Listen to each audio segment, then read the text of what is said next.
Okay, let's start with our wasting time.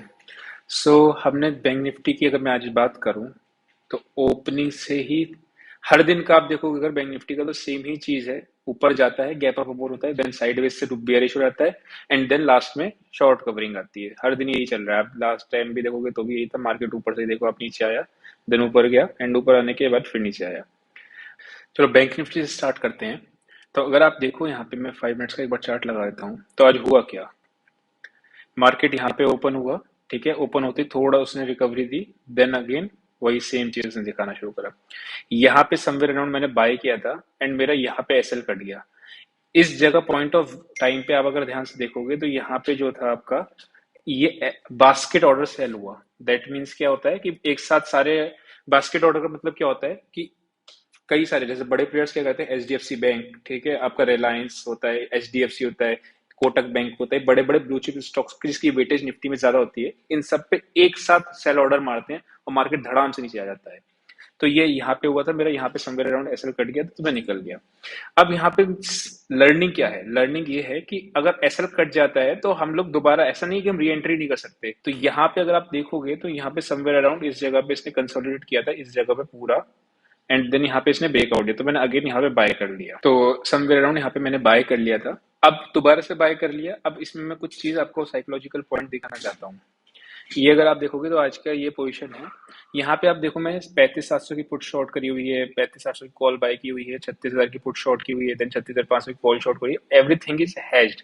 अगर मैं यहाँ एनालाइज पे जाता हूँ और पोजीशंस क्या चल रही है वो देखते हैं। लर्निंग ये है कि प्रॉफिट अगर आपको दिख रहा है स्क्रीन पे तो आप उसको कैरी कर जाओ। अगर ये लेट से यहाँ पे लास्ट में क्लोजिंग नहीं थी, मैंने यहाँ पे बाय किया और समवेयर अराउंड यहीं पे ही क्लोजिंग दे जाती, तो उस केस पे मैं क्या करता, मैं अपनी पोजीशंस को शायद कैरी ना करता। रीजन क्या होता है, कल अगर गैप डाउन खुलती है तो आपका स्टॉप लॉस बड़ा लग सकता है, ठीक है। सेकंड लर्निंग क्या है, अगर आप ध्यान से देखोगे, मैं आपको बैंक निफ्टी की बताता हूँ। बैंक निफ्टी में मैंने क्या किया हुआ है, 35,000 की पुट बाय की हुई है। चाहे मैं कितना ही डीप प्रॉफिट में क्यों ना हूं, लेकिन स्टिल मैंने इसकी पुट बाय की हुई है। रीजन क्या है इसका, कि अगर कल को मान लो यूक्रेन ने बम गिरा दिया, कल का न्यूज आया कि मार्केट ने, कि रशिया ने यूक्रेन के ऊपर न्यूक्लियर वेपन यूज कर दिया, तो क्या वो मार्केट कल गिर जाएगी। तो कभी भी डाउन साइड में मैं नेकेड पुट शॉर्ट करके नहीं जाता हूं, अवॉइड करता हूं। कॉल साइड में इतना दिक्कत नहीं होती, बिकॉज कॉल साइड में आपका कल अगले दिन मार्केट 1,000 पॉइंट ऊपर हो, ये थोड़ा चांसेस कम होते हैं, ठीक है। अब कल क्या होता है, मार्केट आप देखो जिस सिनेरियो में चलती है, लेट से कल गैप अप खुलती है, अगेन गैप अप खुलती है तो फिर प्रॉफिट बुकिंग आती है। तो मैं कल इसके प्रॉफिट बुक नहीं करूंगा, जो पुट शॉर्ट है इसको मैं वेट करूंगा कि इसका थीटा डीके हो जाए, मैं और एडिशनल कॉल शॉर्ट करना शुरू कर दूंगा, स्टार्ट कर दूंगा। उससे क्या होगा कि मेरा जो थीटा है, क्योंकि मार्केट जब तक 36,500 को क्रॉस नहीं करती, 36,650 600 के आसपास, तब तक मार्केट में स्ट्रेंथ शॉर्ट कवरिंग वाली नहीं आएगी। अगर हम लोग अब कल की एनालिसिस करते हैं तो साइकोलॉजी पॉइंट क्या है, अगर प्रॉफिट आपका हो रहा है तो आप बड़ा करो, प्रॉफिट को कैरी कर जाओ। अगर लॉस हो या फिर एम टू एम आपका 0-0 है तो उस केस में आप क्या करो, मार्केट से एग्जिट कर जाओ। कल का फिर फ्रेश पोजीशन बनाएंगे, ठीक है। अभी मार्केट को बहुत स्ट्रगल करना पड़ेगा। देखो पुट शॉर्ट करने में तो एक तो थ्री टिके मिला है मेरे को, नंबर दूसरा मैंने यहाँ पे अगर पुट शॉर्ट करी तो पहले मार्केट को तकरीबन यहाँ पे गिरना पड़ेगा, मतलब 35,560 के आसपास आएगी, तब जाके मेरा स्टॉप लॉस में मतलब ब्रेक इवन पे कटेगा, करेक्ट। तो ये साइकोलॉजिकल पॉइंट था कि हमको जो सीखना चाहिए रिस्क मैनेजमेंट के थ्रू, ठीक है। अगर हम इसकी बात करें तो कल हो क्या सकता है, पहले हम लोग इसको देखेंगे 15 मिनट्स के चार्ट पे एंड देन ऑप्शन चेन पे जाएंगे। अगर आप ध्यान से देखोगे तो ये एक डबल टॉप के साइड पे खड़ी हुई है, ठीक है, और 35,850 का ये आपका एक लेवल निकल के आ रहा है। अगर लेट से गैप अप होती है तो एक बार जरूर सपोर्ट लेती है इस जगह। कल हमने क्या कहा था, अगर गैप अप खुलेगी तो एक बार सपोर्ट यहाँ कर लेगी 35,750 का, तो यहाँ पे एक बार सपोर्ट लिया देन ऊपर गया। लेकिन प्राइस एक्शन, अगेन मैं हमेशा कहता हूँ जब भी गैप अप या गैप डाउन खुले तो प्राइस एक्शन को जरूर फॉलो करो। प्राइस एक्शन के साथ आप जैसे जाओगे तो ही आप उसमें एक ट्रेड अच्छा पकड़ पाओगे। प्राइस एक्शन के अगेंस्ट जाओगे तो फिर दिक्कत हो जाएगी, है ना। निफ्ट अगर मैं इसकी बात करूं तो हम लोग इसको फिर बाइंग साइड पे देखेंगे, क्योंकि मार्केट में अभी भी बुल रन है। मार्केट गैप अप खुलती है तो फिर हम थोड़ा वेट करेंगे, वरना हम लोग 850 950 के ऊपर हम लोग बाय करेंगे। 36,000 का एक राउंड लेवल है, ठीक है, मैंने कल भी बताया था 36,000 एक बार हम लोग प्रॉफिट बुक करेंगे। देन 36,100 के ऊपर जब दोबारा से जाएगी तो हम लोग दोबारा से बाइंग करना स्टार्ट कर देंगे। सेल कहाँ पे करना है? अभी सेल जब तक, कल भी हमने ये बताया था कि 450 के नीचे सेल करना है, आज 450 के नीचे गया ही नहीं, ठीक है ना, वो लास्ट में फिर ऊपर ही चला गया। सेल जब तक आप 450 के नीचे नहीं जा रही, 35 450 की, तब तक हम लोग सेल की तरफ नहीं सोचेंगे, ठीक। निफ्टी में क्या करते हैं, निफ्टी को देख लेते हैं एक बार। निफ्टी में अगर आप देखोगे तो यहाँ पे आपका फ्लैग एंड पोल पैटर्न आपको दिख रहा होगा। यहाँ से अगर मैं रैली दिखाऊं तो ये आया ऊपर, देन इसने ब्रेकआउट दे दिया। निफ्टी आज थोड़ा ज्यादा स्ट्रॉन्ग था as compared to bank Nifty. उसका रीजन क्या था कि बैंक निफ्टी में जो कोटक बैंक थे या फिर आपका एचडीएफसी बैंक थे, दिन भर पूरे खूब पिटाई हुई है इनकी।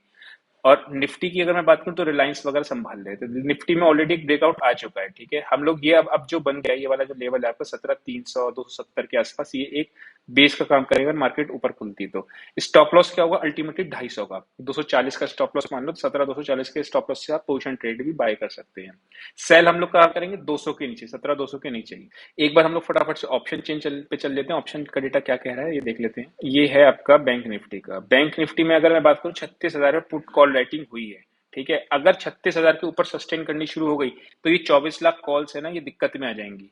वेरज अगर 36,000 में पुट राइटिंग आपकी अभी 10 लाख है, हमने करना क्या है, अगर 36,000 के ऊपर सस्टेन कर रही है और पुट राइटिंग भी यहाँ पे आपकी एक्सीड हो रही है, बढ़ती जा रही है, तो फिर वो ट्रेड अच्छा मिल जाता है हमें ऊपर की साइड का।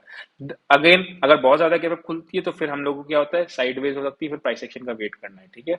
अगर मैं बात करूं तो यहाँ पे आप देखो शॉर्ट कवरिंग दिख रही होगी आपको, 35 200 300 400 500 सब जगह ये शॉर्ट कवरिंग है। पुट राइटिंग भी साथ में हो रही है, ठीक है। निफ्टी की हम लोग बात करते हैं एक बार।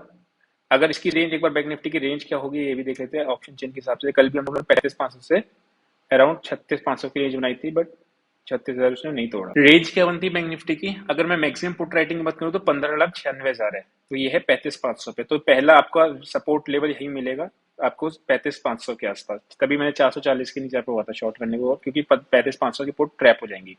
ऊपर में 36,000 एक हर्डल है, 36,000 पार होता है तो फिर आपका नेक्स्ट दिख रहा है 36,500। कॉल राइटिंग है यहाँ पे भी, लेकिन बहुत अगर हैवी बात करूँ तो उतना हैवी नहीं है, 36,000 पे है। तो रेंज क्या होगी 35,500 से 36,500। खुदा ना खास्ता कल अगर मार्केट 36,500 के ऊपर चली जाती है तो फिर हमको एक शॉर्ट कवरिंग देखने को मिल सकती है, अगर 36,600 के ऊपर सस्टेन कर जाती है तो, ठीक है। निफ्टी में आते हैं, निफ्टी को देखते हैं। निफ्टी के आप देखो क्लियरली आपको शॉर्ट कवरिंग दिख रही है। बैंक निफ्टी में शॉर्ट कवरिंग हुई है, लेकिन बैंक में शॉर्ट्स हुए हैं। लेकिन यहाँ पे अगर आप देखोगे तो कहीं हैवी शॉर्टिंग नहीं हुई है। 17,500 का ही एक लेवल दिख रहा है मुझे जहाँ पे 70 लाख है, तो 17,500 ऊपर की रेंज हो गई, 17,000 पहली नीचे की रेंज है। लेकिन आप देखो 17,300 पे भी आपकी पुट राइटिंग अच्छी है, 30 लाख शेयर है, टोटल 43 लाख है। That mean 17,300 will be act as a make or break. कल हमने देखा था 17,200 के ऊपर सस्टेन कर दी तो फिर 17,300 के ऊपर जाएगी। अब 17,300 के ऊपर अगर मार्केट ने क्लोजिंग ऑलरेडी दे दी, आपको याद होगा कल हम लोगों ने क्या देखा था, 17,200 के ऊपर जाती है, 220 पे बंद हुई थी कल मार्केट, एंड देन ऊपर एक आपका गैप अप हुआ, गैप अप सस्टेन कर गया था मोर और लेस, ठीक है। बहुत ज्यादा आज रेंज बाउंड थी मार्केट, छोटी रेंज में। सेम चीज अब ये है, 17,300 के ऊपर मार्केट बंद हुई है, ठीक है, और 17,300 वाले कॉल रेटेड ट्रैप हो जाएंगे। देन क्या होगा आपका 17,250, इसीलिए हमने चार्ट में भी देखा था 17,250 आपका एक अच्छा लेवल काम करेगा आपका सपोर्ट का, ठीक है। कुछ स्टॉक्स देख लेते हैं अब हम। पहला स्टॉक अगर मैं बात करूं तो है ये आपका हैवेल्स। हैवेल्स की हम लोग बात करते हैं तो आप देखो यहाँ पे ये 15 मिनट का चार्ट है इंट्राडे के लिए। यहाँ पे आपके 3 बारी इसने रेजिस्टेंस ली है, ठीक है। ये द मोमेंट ये लेवल 1160 क्रॉस कर सकता है, we can again initiate buy trade, क्योंकि ऐसा होगा हमारा 1149-48 के आसपास का। नेक्स्ट स्टॉक आता है हमारा एच डी एफ सी। ना एच डी एफ सी पे अगर आप देखोगे तो मैं अभी इंट्राडे की बात कर रहा हूँ सारे, ठीक है। यहाँ पे इसने एक ब्रेकआउट दिया है, नाउ अगेन इनसाइड बार बनाई है, इनसाइड बार के अंदर ब्रेकआउट दिया। 2366 तक का लेवल मुझे दिख रहा है इसमें नेक्स्ट, जहां तक जा सकता है। स्टॉप लॉस आपका 2326-25 के आसपास होगा। देन नेक्स्ट स्टॉक है आपका डीवी स्लैब। डीवी स्लैब अगर आप देखोगे तो यहाँ पे इसने एक कंसोलिडेशन किया एंड देन ब्रेकआउट दे दिया। अब यहाँ पे कंसोलिडेशन कर रहा है, जिधर ही की साइड में ब्रेकआउट या ब्रेकडाउन आएगा हम लोग उसको ट्रेड ले सकते हैं। अपर साइड आएगा तो अपर साइड के लेंगे, डाउन साइड आएगा तो डाउन साइड लेंगे। मैंने कल भी आपको बताया था, हमेशा बताता हूँ मैं ये बात आपको, अगर मार्केट तेज है तो हम लोग बाय वाले ट्रेड को प्रेफर करेंगे, और मार्केट वीक है तो हम लोग सेल वाले ट्रेड को प्रेफर करेंगे। नेक्स्ट स्टॉक है आपका H D F C bank, जिसने लास्ट में आपकी बहुत अच्छा मूवमेंट दिखाया था। शॉर्ट कवरिंग में सबसे ज्यादा आगे यही आया था, ठीक है। ये लास्ट में देखो यहाँ पे भी अगर आप देखोगे तो ये ब्रेकआउट आ चुका है। हम लोगों के क्या स्टॉप लॉस 1400, ये दिख रहा है आपको 1450 के आसपास। अगर ये एक कैंडल 15 मिनट के ऊपर यहाँ पे बना देती 1460 के ऊपर, देन 50 के स्टॉप लॉस के साथ we can initiate buy trade for HDFC bank. बहुत पिटाई हुई है पिछले कुछ दिनों में, अगर आप देखोगे एचडीएफसी बैंक की, एफआईएस का फेवरेट होता है, एफआईएस बेचने को गिरता है, ठीक है। आप वन डे का चार्ट एक बार लगा के देखते हैं हम। यहाँ पे आपको 5 EMA दिख रहा होगा, 5 EMA से अलग किया नीचे की साइड, एंड देन इसने अच्छा दिया। तो अच्छा टारगेट दिख सकता है 1466-70 के आसपास का, ये हमको दिख रहा है गैप पेंडिंग है। देन नेक्स्ट स्टॉक आता है आपका आयशर मोटर्स का। आयशर मोटर्स की अगर मैं बात करता हूँ, आपको जरूरी नहीं कि ट्रेड करो, ठीक है ना, आप बस अपनी रडार में रखे रहो ट्रेड्स को, सो दैट क्या होगा, आपको आइडिया मिलेगा कैसे प्राइस एक्शन काम करता है क्या नहीं करता है ना। अगर आप इसमें देखो तो मार्केट में फ्री फॉल गया, ऊपर गया, नीचे आया, अब प्राइस एक्शन के साथ ये यहाँ पे आपका ब्रेकआउट आ गया, इस लेवल के ऊपर ब्रेकआउट आ चुका है। तो यहाँ पे ये एक अच्छा खासा बेस बन जाएगा। पोजिशन ट्रेडिंग के बेसिस हम लोग रख सकते हैं 2600 रुपए के आसपास के टारगेट्स भी रख सकते हैं। स्टॉप लॉस हमारा कहाँ पे होगा, या तो अगर दूर रखना जो ना करे तो 2325 का है, बट बड़ा हो जाएगा तो आप यहीं पे स्टॉप लॉस सकते हैं 2440 के आसपास का, अगर ये आज का हाई कितना है 2492 के ऊपर जाता है तो, ठीक है। तो ये हमारे स्टॉक्स थे सारे, और निफ्टी बैंक निफ्टी में है। अभी मार्केट में जो सिनेरियो दिख रहा है वो बुलिश का दिख रहा है। अभी भी मार्केट, अगर आप मैं वन डे में लगाता हूँ तो मार्केट अभी भी एक रेंज में फंसी हुई है, ठीक है। जब तक ये देख रहे हो अभी पर्पल कलर का बॉक्स है, ये एक रेंज में है, ये रेंज जैसे ही कहीं इधर भी साइड टूटेगी, जहां तक उम्मीद लग रही है ऊपर की साइड टूटेगी, बिकॉज ऊपर की रेंज आप यहाँ पे ये देखो, यहाँ पे ये विक्स बनाती है, जब भी विक होती है तो यहाँ दैट मीन्स होता है बायर्स एक्टिव है यहाँ पे, है ना। जब भी विक नीचे की साइड होती है, ये एक बुलिश कैंडल है, देन ये अगेन बुलिश कैंडल है।